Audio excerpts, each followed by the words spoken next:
All right, everyone get ready because today we are going deep into some pretty controversial waters. Yeah, you could say that. We're talking about the Ramayana, The Ramayan. but not the one you might be familiar with. Not the usual one, no. Yeah. This time we're looking at it through a very different lens. The lens of Sacchi Ramayan, Okay. which translates to Ramayan, a true story. A true story. I like that. It's a bold title, right? And it Yeah. was published back in 1972 by Periyar E.V. Ramasamy. And get this, it actually ended up in the Supreme Court. The Supreme Court. Okay, so before we even crack this thing open, we've got red flags, controversy. Definitely got some controversy brewing. So set the stage for us here. For somebody who's never even heard of this thing, what's the basic premise? What is he trying to do with this book? Well, imagine taking everything you thought you knew about the Ramayana and flipping it on its head. Okay. That's essentially what Periyar does. He takes this epic that's seen as divine, a story about gods and heroes, and he reinterprets it as a political tool, a way to justify the dominance of one group of people over another. Okay, so who are these groups we're talking about? He's talking about the Aryans, who migrated to India centuries ago, and the Dravidians, who were the native population. So built into the very fabric of this supposedly divine story Woven right into it. is a power struggle. A power struggle, exactly. And you see that play out in how he reimagines the main characters. Okay, let's get into that. So we've got Rama, Sita, Ravana, the big three. How do their roles change in this version? Well, you could think of it as almost like a complete role reversal. Rama, who's typically seen as the hero, the righteous king, Right. he's actually portrayed as a villainous Aryan king. And on the other hand, Ravana, the so-called demon king, Right. becomes a Dravidian hero, someone who's resisting Rama's advances. Wow. Okay, so that's a lot to process. It's a big shift. What about Sita? Where does she fit into all of this? Well, sadly, Sita remains a victim in this story. But instead of being a victim of just Ravana, she's now caught between both sides. Oh, wow. A pawn in this larger power struggle between the Aryans and the Dravidians. Okay. So this isn't just about reinterpreting events. It's about reinterpreting who holds the power. Exactly. And who's using it for what. Right. Now, I know Periyar didn't just, invent all of this out of thin air. He didn't. Where did he get this alternative perspective from? Well, he's very clever about it. He actually bases a lot of his arguments on another version of the Ramayana called the Adhyatma Ramayana. Okay. Now, this isn't as widely accepted as, let's say, the Valmiki Ramayana, which is considered the classic telling. The one everyone knows. Yeah. Right, the one everyone knows. But that's precisely what makes the Adhyatma Ramayana so interesting for Periyar's purposes. So he's using a lesser-known version to deconstruct the more dominant one. Exactly. He's highlighting specific passages from the Adhyatma Ramayana that hint at Rama's flaws, his inconsistencies, even some morally questionable actions. Oh, okay. And then he uses those to really challenge the very foundation of Rama's divinity and heroism. So it's kind of like saying even your own source material Right. questions this guy. Questions the traditional narrative. Well, Exactly. Okay, let's give an example here for our listener who's, probably thinking, what are you talking about? Let's talk about a key event. How is it reinterpreted through this lens that Periyar is giving us? Let's take Rama's banishment. Okay. Now, in the traditional Ramayana, it's seen as a noble sacrifice. Right. It's upholding his father's word, even though it means leaving his kingdom and going into exile. Right. Periyar completely reframes this. He sees it as a strategic maneuver to expand Aryan control into the south, Okay. where Ravana ruled. So it's not a personal conflict anymore. It becomes a power grab. It's a land grab. It's a power grab. Exactly. Okay. Wow. And how does that then change how we understand the abduction of Sita? Well, instead of being seen as a purely evil act, the abduction of Sita, this heinous crime that sets the whole epic in motion, right? Periyar presents it as a potential act of retaliation. It becomes a fight for Dravidian dignity, a way to push back against Rama's aggression and his encroachment into Ravana's territory. So all of a sudden, we're forced to ask, what if Ravana had his own justifications? Right. What if the villain actually had a side of the story that was never told because the other side won? Exactly. And that's the brilliance of Periyar's approach. He forces us to confront the complexity of history, the fact that it's rarely black and white. Right. There are layers of power dynamics, Totally. conflicting perspectives, and silenced voices. Wow. Okay, so we have got a completely different Ramayana unfolding here. But it's important to emphasize this isn't just an academic exercise, right? This book had serious real-world Oh, implications. absolutely.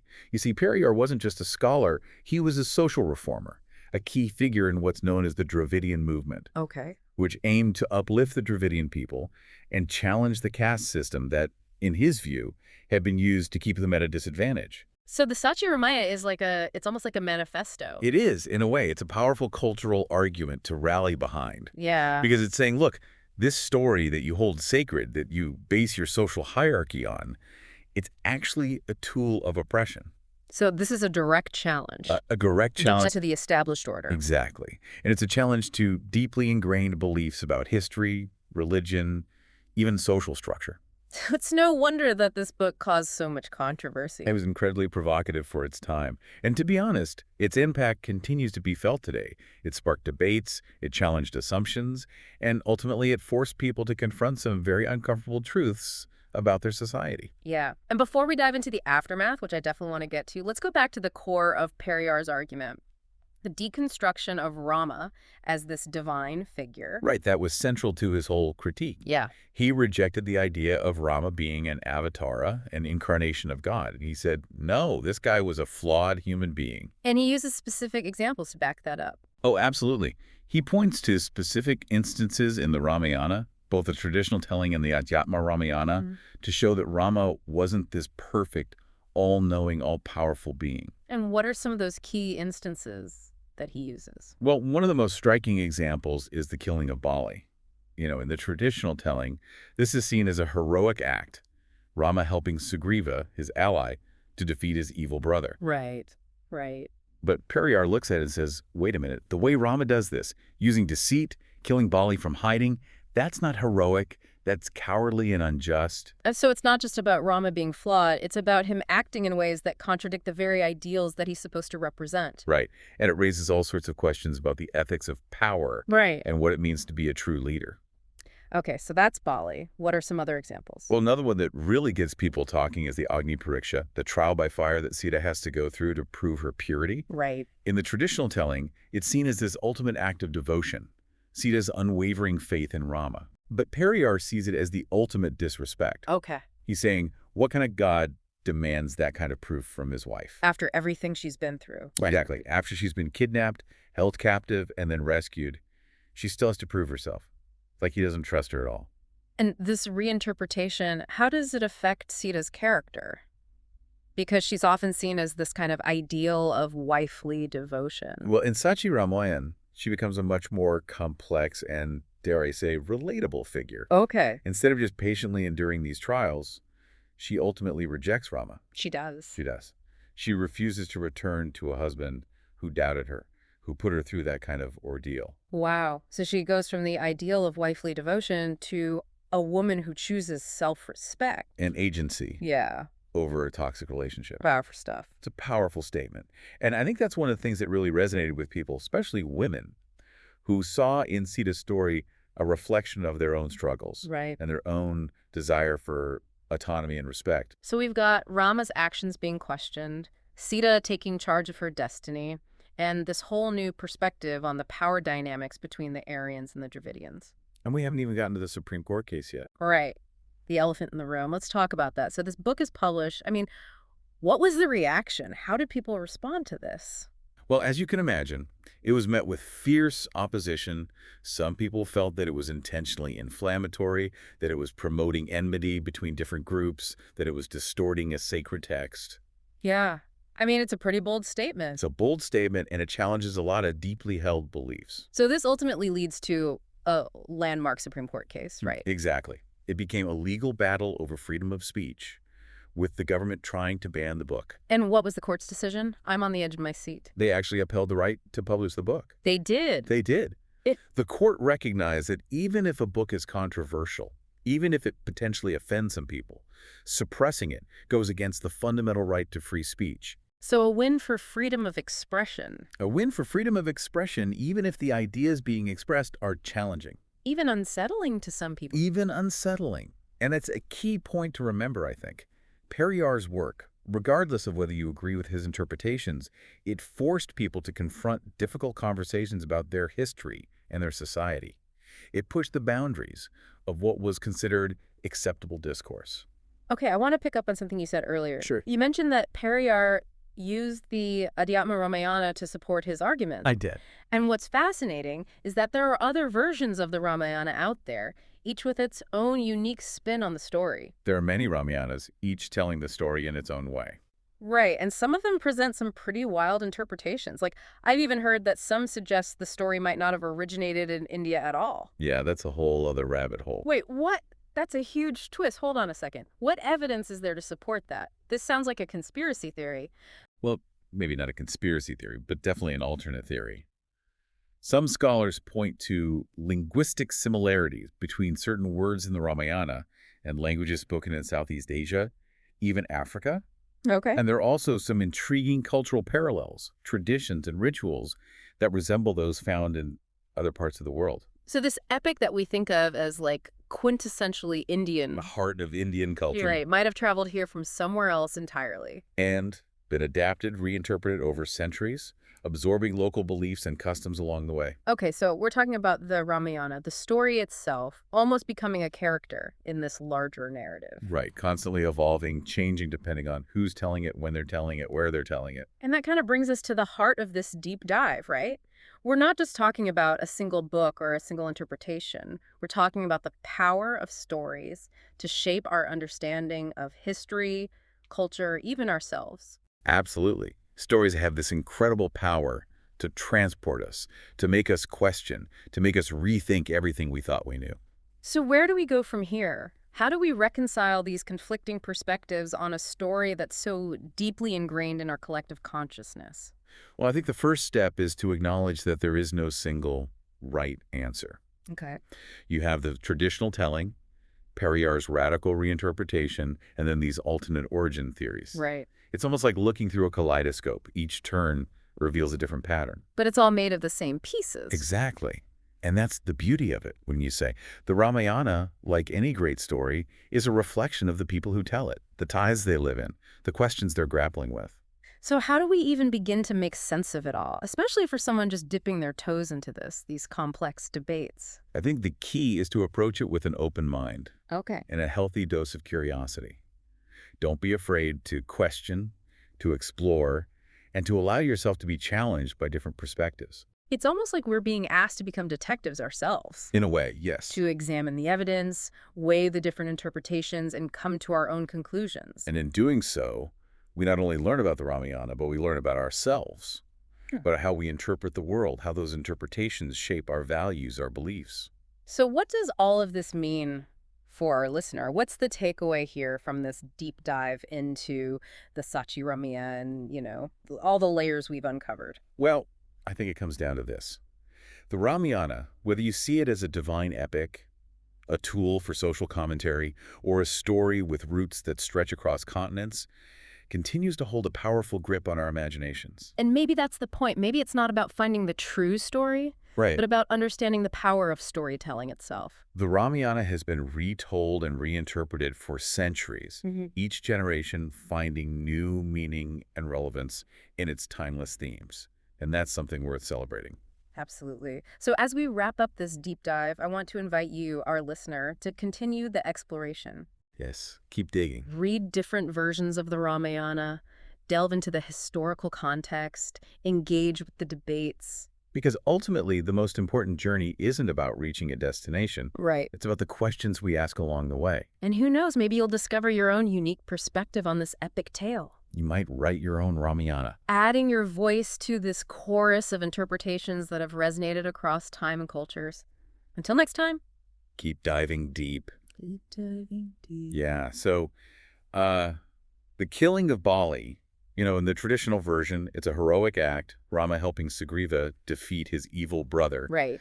But Periyar takes a look at that and says, hold on a second. Yeah. The way Rama goes about this, using deceit, Yeah. hiding, killing Bali from hiding, that's not exactly heroic. That's cowardly and unjust. Right. It's not how a hero should behave. So it's not even just about Rama being flawed. Right. It's about him acting in ways that are just totally opposite Exactly. of the values he's supposed to represent. It raises questions about What does it even mean to be a hero? What does it mean to have power? How should you use it? Oh, okay, so that's Bali. Right. What else? What are some other examples? Oh, well, another big one, the one that, really gets people fired up, the Agni Pariksha. Right, the trial by fire. Right. Sita has to walk through fire to prove her purity. And in the traditional telling, it's this, it's a very emotional moment. It's about her devotion or unwavering faith. Right, right. But Periyar, he sees it as a total lack of respect. Yeah. He's like, hold on a second. What kind of God would demand that kind of proof from his wife? Yeah, after all she's been through. Right. I mean, she's been kidnapped, she's been held captive, she's rescued, and she still has to prove herself. It's like he doesn't trust her at all. It's pretty messed up when you think about it that way. It is. And, it makes you question, like, is this really the ideal we want to be upholding? So with this reinterpretation, I mean, how does it affect how we see Sita? Because she's usually seen as this icon of, like, wifely devotion. Right, the perfect subservient wife. But in Sacchi Ramaya, she becomes so much more complex. Okay.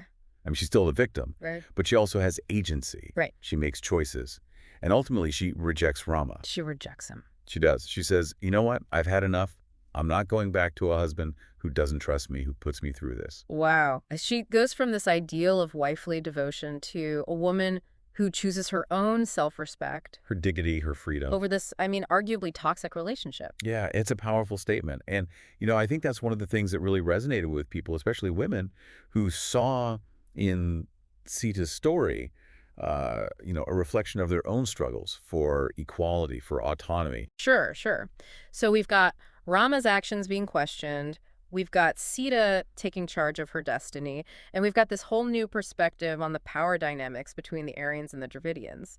So, I mean, how could this not lead to some serious controversy? Right. I mean, you're talking about challenging the very foundation of a story that's been revered for centuries. It's the elephant in the room, right? We've got to talk about the Supreme Court case. Of course, yeah. So, as you can imagine, when this book was published, people were outraged, right? Some people felt like it was intentionally trying to create division, Sure. to stir up hatred between different communities. Yeah. They accused Periyar of, distorting a sacred text for his own political agenda. Right, right. And this ultimately leads to, this landmark legal battle. Yeah, the government actually tried to ban the book. Wow. They saw it as a threat to public order. I mean, it's a pretty bold statement. It's a very bold statement. It challenges some very deeply held beliefs. So what happened? What was the court's decision? Well, in a surprising turn of events, the Supreme Court actually upheld the right to publish the book. You did. They did. Mm-hmm. And their reasoning was basically that even if a book is controversial, even if it might offend some people, suppressing it, banning it outright, goes against the fundamental right to freedom of speech. Okay, so a win for freedom of expression, even if the ideas being expressed are challenging. Challenging, unsettling,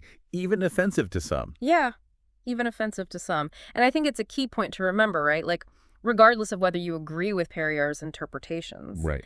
His work forced people to confront some very difficult conversations about their history, about their society. It pushed the boundaries of what was considered acceptable discourse. And that, in itself, I think, is a valuable contribution. So I want to kind of pick up on something you said earlier. Sure. You mentioned that Periyar used the Atetma Ramayana That did. to support his arguments.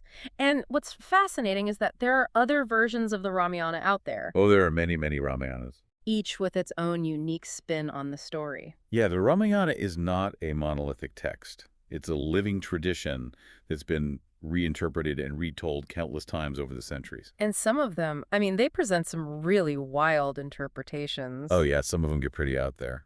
Like, I've even heard that some suggest that the Ramayana might not have originated in India at all. Yeah, that's a whole other rabbit hole we could go down. Wait, what? That's a huge twist. Okay, hold on. What evidence is there to even support that? This sounds like a conspiracy theory. Well, maybe not a full-blown conspiracy theory, but definitely an alternate theory. Okay. Some scholars point to, linguistic similarities between certain words in the Ramayana and languages spoken in, like, Southeast Asia or even Africa. Okay. And then there's some interesting cultural parallels, traditions, and rituals that, kind of resemble those found in other parts of the world. So this epic that we think of as, like, quintessentially Indian. Yeah, it's part of Indian culture. Right. Might have traveled here from somewhere else completely. And been adapted and reinterpreted over centuries. absorbing local beliefs and customs along the way. That's amazing. So it's almost like the Ramayana itself becomes a character in this larger narrative, Right. It's constantly evolving, changing, depending on who's telling it, where they're telling it. and when they're telling it. And that kind of brings us to, I think the real heart of this whole deep dive. We're not just talking about a single book Right. or a single interpretation. We're talking about the power of stories to shape our understanding of history, of culture, even of ourselves. So where do we go from here? Like, how do we reconcile these conflicting perspectives on a story that's so deeply ingrained in our collective consciousness? Well, I think the first step is simply to acknowledge that there is no one right answer. Okay. We've got the traditional telling, we've got Periyar's, radical reinterpretation, and then we've got these alternate origin theories. It's like we're looking through a kaleidoscope, and every time we turn it, Yeah, it's a different pattern. a different perspective. But it's all made of the same pieces. Exactly, and that's what makes it so fascinating, right? The Ramayana, like any great story, is a reflection of the people who tell it, the times they live in, the questions they're grappling with. So how do we even begin to make sense of all of this, especially for someone who's, just starting to explore these ideas? Well, I think the key is to approach it with an open mind Oh. and a healthy dose of curiosity. Don't be afraid to question, to explore, to allow yourself to be challenged by different perspectives. So we need to become detectives ourselves, In a way. Right. examine the evidence, weigh the interpretations, and come to our own conclusions. And in that process, you're not just learning about the Ramayana, you're learning about yourself, Sure. about how you view the world. So, big question. What does all of this mean for our listener? What's the takeaway from this deep dive into Sacchi Ramaya and, all of these layers that we've uncovered? I think the takeaway is this. The Ramayana, no matter how you interpret it, whether it's a divine epic or a tool for social commentary or a story that traveled across continents, it continues to captivate us. Yeah. It has this power to make us think, to make us question, to make us feel. And maybe that's the point. Maybe. Maybe it's not about finding the one true story, Right. but about understanding the power of stories themselves. Right.